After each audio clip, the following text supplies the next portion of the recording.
So hey everyone, this is Yogesh from जारे फड्डा। क्योंकि एनटीए ने क्या किया ना, मतलब बहुत बच्चों का आया भी था कि बहुत दूर दूर इवन 200 किलोमीटर दूर तक जो है सेंटर जो है दे दिए गए हैं। तो इस खतरनाक गर्मी में जो है सारे जो एस्पिरेंट्स है यूजीसी नेट के, उनको गर्मी का सामना तो करना ही पड़ रहा है। उसके बाद जाके 3 बजे जो है यूजीसी नेट का एग्जाम देना है। मैं एक बार दिखा देता हूँ आप सभी को सेंटर की हालत। देखो बच्चे जो है they are just waiting.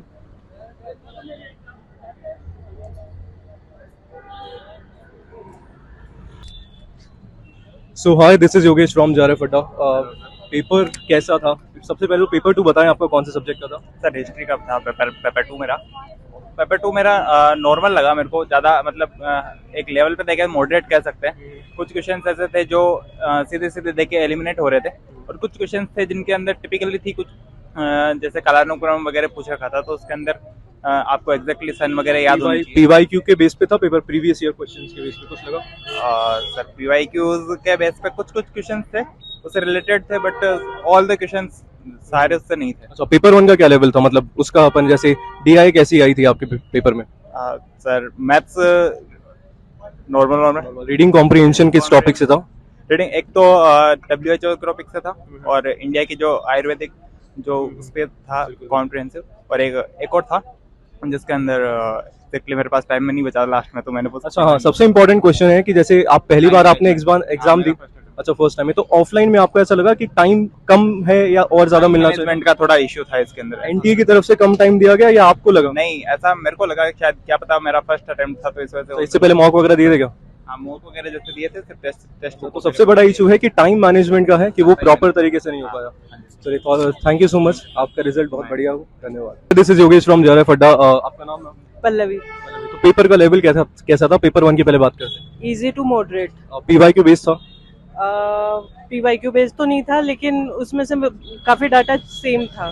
Concept मतलब सेम थे जो ऐसा था पढ़ा हुआ था? कुछ ऐसा लगा आउट ऑफ द बॉक्स जाके पूछ लिया गया? नहीं, वैसा कुछ भी नहीं था। पेपर 2 आपका कौन सा था? कॉमर्स। बहुत बढ़िया। तो कॉमर्स का लेवल आपके अकॉर्डिंग क्या था? कॉमर्स का लेवल वही easy to moderate. Easy to moderate. हाँ। उसमें पीवाईक्यू देखने को मिले? हाँ। पीवाईक्यू में और ऐसा कुछ देखने को मिला कुछ क्वेश्चन की वो जो है आउट ऑफ सिलेबस या आउट ऑफ द बॉक्स जाके पूछ? कुछ भी नहीं था, बेसिक्स था सब कुछ। एक्चुअली एनटीए का हमेशा होता है कि 10-5 क्वेश्चन ऐसा डालता है कि मतलब पता ही नहीं होता कैसे क्या मतलब है। इस बार क्या ऐसा कुछ नहीं था, आउट ऑफ सिलेबस कुछ भी नहीं था। टाइम रहते आपको पेपर हो गया? हाँ। और 3 आवर्स सफिशिएंट आपको लगे या पूरे 3 आवर्स सफिशिएंट? Of course. तो कितनी कट ऑफ आप एक्सपेक्ट कर रहे हैं? मेरे हिसाब से इस बार जेआरएफ के लिए cut off I think 180 above होना चाहिए। 180 अबव होना चाहिए। जैसे पेपर का लेवल तो इजी टू मॉडरेट है, जैसे मैं भी खुद कॉमर्स का ही पेपर अंदर देके आया हूँ, तो मुझे भी लगा कि इजी टू मॉडरेट है, पर हाँ ठीक है, let's see, hope for the best कैसा जाता है। Thank you so much. Thank you.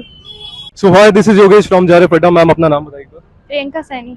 Paper 2 आपका कौन सा था? Paper 2 history. हिस्ट्री का कैसा गया मैम पेपर? पेपर ठीक ठाक था। पेपर का लेवल कैसा था? सही था। हाँ। मतलब इजी था, मॉडरेट था या बहुत ज्यादा टिपिकल था?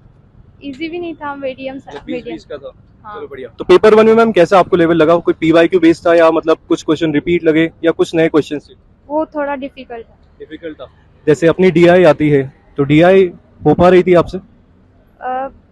हो तो पा रही थी, लेकिन फिर भी डिफिकल्ट था। तो जैसे रिसर्च हमारा अनुसंधान होता है, उसके क्वेश्चंस कैसे थे? थोड़े थोड़े सही थे और थोड़े थोड़े टाइम मैनेज हो पा रहा था? 3 घंटे मतलब सफिशिएंट है आपके लिए? कम पड़ गया था टाइम। 3 घंटे कम पड़ गया, मतलब एनटीए को 4 से 5 घंटे देने चाहिए ऐसा? 4 घंटे देने चाहिए। अच्छा, 4 घंटे देने चाहिए। चलिए बहुत बढ़िया। इसके अलावा लास्ट क्वेश्चन पूछूंगा, ओवरऑल अगर आप देखना चाहें पेपर 1 और पेपर 2 दोनों को मिला के, इजी, मॉडरेट या फिर हार्ड?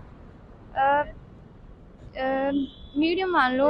फर्स्ट ज्यादा डिफिकल्ट था थोड़ा, सेकंड थोड़ा इजी था।